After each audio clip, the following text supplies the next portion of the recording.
Imaginez une religion qui a traversé déserts et montagnes, une foi mystérieuse qui a uni les esprits les plus brillants de Rome et de Chine. Nous parlons du manichéisme, une croyance oubliée, née en Perse au IIIe siècle. Son fondateur Mani s'est proclamé le dernier prophète. Ce n'était pas un dieu contre un autre, mais une bataille cosmique entre la lumière et l'obscurité. La connaissance était la clé du salut. Ces idées ont trouvé un écho auprès des philosophes et des artistes dans le vaste empire romain. Même saint Augustin fut manichéen pendant des années. Mais le manichéisme ne s'est pas arrêté là. Il a parcouru la route de la soie, atteignant les cours sophistiqués de la Chine des Tang.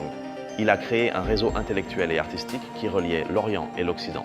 Ils échangeaient des textes, des idées et des styles visuels uniques.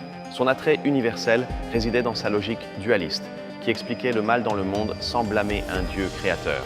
Elle offrait l'espoir par la connaissance et une communauté inclusive. Elle a attiré des gens de toutes les couches sociales, mais son succès fut sa perte.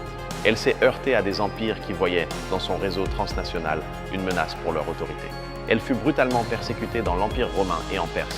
Ses adeptes furent qualifiés d'hérétiques, une menace. En Chine, bien que tolérée au début, elle subit également des représailles. Les autorités craignent son influence étrangère.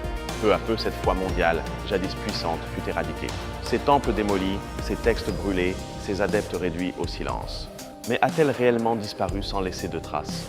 Son esprit dualiste et ses images ressurgirent dans d'autres sectes et formes d'art.